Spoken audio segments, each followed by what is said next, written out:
আজি আমি ভাৰতবৰ্ষৰ সংবিধানৰ প্ৰস্তাৱনা সম্পৰ্কে আলোচনা কৰিম। প্ৰস্তাৱনা বুলি ক'লে আৰম্ভণি বা আগৰ কথা বা সাৰাংশ বা সাৰ অংশ বা আমি মূল ভাৱ বা মূল বিষয়বস্তু বুলি ক'ব পাৰোঁ।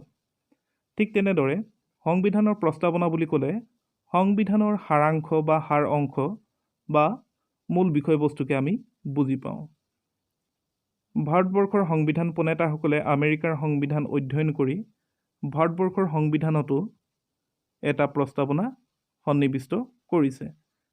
ভাৰতবৰ্ষৰ সংবিধানত সন্নিৱিষ্ট কৰা প্ৰস্তাৱনাটোৰ অসমীয়া ভাঙনি এনেধৰণৰ: আমি ভাৰতবাসী সকলো লোকে ভাৰতবৰ্ষক এখন সাৰ্বভৌম সমাজবাদী ধৰ্মনিৰপেক্ষ গণতান্ত্ৰিক গণৰাজ্য হিচাপে প্ৰতিষ্ঠা কৰিম বুলি দৃঢ় সংকল্প কৰি আৰু ভাৰতবৰ্ষৰ সকলো লোককে সামাজিক, অৰ্থনৈতিক, ৰাজনৈতিক, ন্যায়, চিন্তা, প্ৰকাশ, বিশ্বাস, ধৰ্ম আৰু উপাসনাৰ স্বাধীনতা, সমমৰ্যাদা আৰু সমান সুযোগ দিম বুলি আৰু তেওঁলোক সকলোৰে মাজত ব্যক্তি মৰ্যাদা, জাতীয় ঐক্য আৰু সংহতি সুনিশ্চিতকাৰী ভাতৃত্বভাৱ বৃদ্ধি কৰিবলৈ 1949 চনৰ নৱেম্বৰ মাহৰ আজি 26 তাৰিখে আমাৰ সংবিধান সভাই গ্ৰহণ কৰা আৰু লিপিবদ্ধ কৰা এই সংবিধানখন আমাক নিজকে প্ৰদান কৰিলোঁ।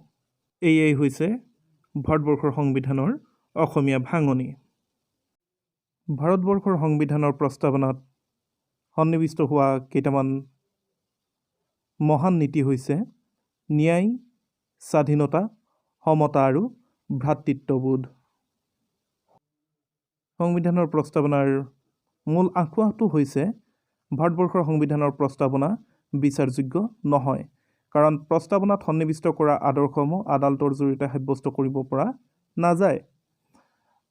আৰু ভাৰতবৰ্ষৰ সংবিধানৰ প্ৰস্তাৱনাটো সংবিধানৰ বৈধিক অংশ নহয়, কাৰণ সংবিধানৰ লগত সংগতি থকা আইনে প্ৰস্তাৱনাৰ কিছুমান নীতি নিয়ম বিৰোধিতা কৰিলেও তেনে আইনক অবৈধ বুলি ঘোষণা কৰিব পৰা নাযায়। গতিকে ইয়াৰ তাৎপৰ্য নাই যেনেই লাগে, তথাপি তেনে নহয়। ইয়াৰ কিছু কিছু তাৎপৰ্য আছে। তাৎপৰ্যসমূহ হৈছে এনেধৰণৰ: সংবিধানৰ কোনো অংশই কেতিয়াবা কোনো বিষয় সম্পৰ্কে স্পষ্ট বা গ্ৰহণযোগ্য যদি সিদ্ধান্ত দিব নোৱাৰে, তেতিয়া প্ৰস্তাৱনাৰ প্ৰতি লক্ষ্য কৰা হয়। প্ৰস্তাৱনাই উচ্চতম ন্যায়ালয় আৰু উচ্চ ন্যায়ালয়ৰ তথা আমাৰ দেশৰ ন্যায়াধীশসকলক সংবিধানৰ প্ৰকৃত উদ্দেশ্য বৰ্ণনা কৰাত সহায় কৰিছে। প্ৰস্তাৱনাই ন্যায়াধীশসকলৰ বাবে ন্যায় বিচাৰ কৰাত অতি আৱশ্যকীয় দলিল হিচাপেও কাম কৰি আহিছে।